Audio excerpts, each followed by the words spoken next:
Congress party అభిమానులు, కాంగ్రెస్ పార్టీలో ఉన్న గతంలో నాతో కలిసి పనిచేసిన నాయకులు కర్ణాటక రిజల్ట్ వచ్చిన తర్వాత నన్ను రమ్మని కాంగ్రెస్ పార్టీలకు మీరు కూడా వస్తే బాగుంటుందని చెప్పి వాళ్ళ అభిప్రాయాన్ని వాళ్ళు నా మీద ఉన్న అభిమానంతో నమ్మకంతో రమ్మని అడుగుతున్నారు. ఆ మాట వాస్తవమే.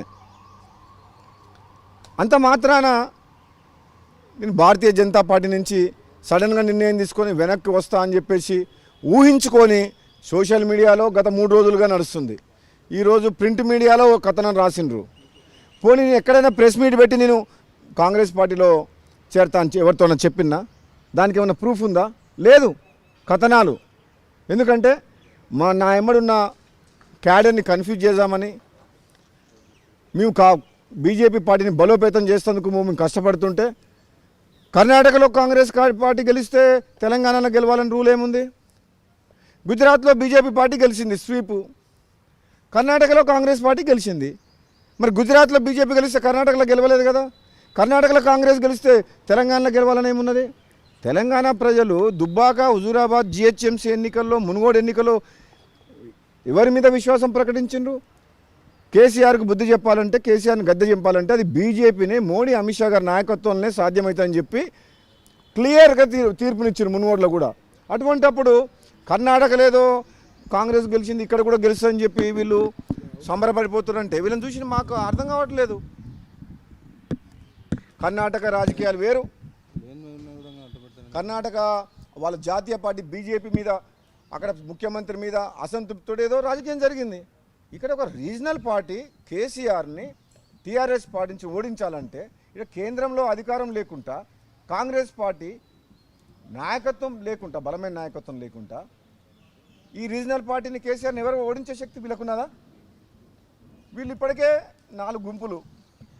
రేవంత్ రెడ్డి మడి 50 మంది, ఈయన మడి 50 మంది, ఈయన పాదయాత్ర సపరేటు, ఆయన పాదయాత్ర సపరేటు. ఆ యొక్క కర్ణాటకలో కనీసం గవర్నమెంట్ వచ్చిన తర్వాత ముఖ్యమంత్రి పదవి కోసం సిద్ధరామయ్య, డీకే శివకుమార్ పోటీ పడుతున్నారు. కానీ ఈడ ఆలు లేదు, సూలు లేదు, కొడుకు సోమలింగం అన్నట్టు అసలు కాంగ్రెస్ పార్టీనే అధికారం రాలేదు, నెంబర్ ఆఫ్ సీట్స్ గెలవలేదు, ఎలక్షన్స్ కాలేదు.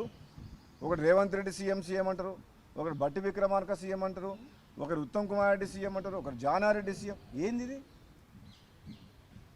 మనం తెలంగాణను కాపాడుకొని తెలంగాణ ప్రజల పక్షాన, తెలంగాణ రైతాంగం పక్షాన, తెలంగాణ నిరుద్యోగుల పక్షాన పోరాటం చేయాలా? ముఖ్యమంత్రి పదవి కోసం రేవంత్ రెడ్డిని ముఖ్యమంత్రిని చేసేందుకు మన అందరం పనిచేయాలన్నా?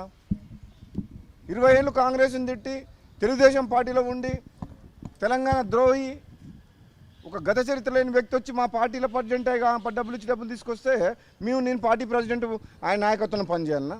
నేను ఎక్కడ అవినీతి చేసినట్టు, అమ్ముడు పోయినట్టు పోనీ రుజువు చేయమంటే ఇంతవరకు ఎక్కడ చెప్పలేదు. నాకెందుకు అనవసరంగా రేవంత్ రెడ్డి నన్ను అంటగట్టి నేను కాంగ్రెస్ పార్టీలోకి వస్తున్నానని చెప్పేసి ఈ మీడియా కథనాలు వస్తున్నాయో నాకు అర్థం లేదు. మీడియా ద్వారా తెలంగాణ ప్రజలందరికీ కూడా నేను 2 చేతులు జోడించి చెప్తున్నా, నా మొత్తం రాజకీయ జీవితంలో, మొత్తం జీవితంలో 55 ఏళ్ళ జీవితంలో ఏనాడు కూడా తప్పు చేయలేదు. డబ్బు కోసమో అధికారం కోసమో అమ్ముడు పోయే వ్యక్తిని కాదు. కేవలం రాజకీయంగా ఎదుర్కోలేక నా మీద దుష్ప్రచారం చేసి నన్ను ఓడగొట్టిండ్రు. నాకు ఓడిపోయిన దానికంటే ఎక్కువ బాధ నాకు ఒక మచ్చలాగా అమ్ముడు పోయినా అని చెప్పి పారదర్శకంగా టెండర్ల ద్వారా మా కంపెనీకి ఒక టెండర్ వస్తే, గ్లోబల్ టెండర్ వస్తే, మైనింగ్ టెండర్ వస్తే దాన్ని నేను బీజేపీలకు అమ్ముడు పోయినా అని చెప్పి అంటగట్టిన తప్పితే నేను అమ్ముడు పోయే వ్యక్తిని కాదు. నాకు పదవులు ముఖ్యం కాదు. ఈ తెలంగాణ రాష్ట్రాన్ని కాపాడుకోవడం, అప్పుల పాలై ఆగమైన తెలంగాణని గాడిలో పెట్టడం, ఇది భారతీయ జనతా పార్టీ, మోడీ, అమిత్ షా గారి నాయకత్వంలో భారతీయ జనతా పార్టీకే సాధ్యమవుతుందన్న నమ్మకంతో భారతీయ జనతా పార్టీలో చేరిన. నాకు ఇప్పుడు ఏ పదవులు అవసరం లేదు. హాయ్ ఫ్రెండ్స్, మా టుడే టుమారో యూట్యూబ్ ఛానల్ చూస్తున్నందుకు చాలా థ్యాంక్స్. మరిన్ని లేటెస్ట్ వీడియోస్ కోసం వెంటనే సబ్స్క్రైబ్ చేయండి. అలాగే ఈ బెల్ ని కూడా రింగ్ చేసేయండి. మా నోటిఫికేషన్స్ అన్ని మీ మొబైల్లో వస్తాయి. అలాగే మా వీడియోస్ మీకు నచ్చితే లైక్ చేయండి, షేర్ చేయండి, నచ్చకపోతే కామెంట్ చేయండి.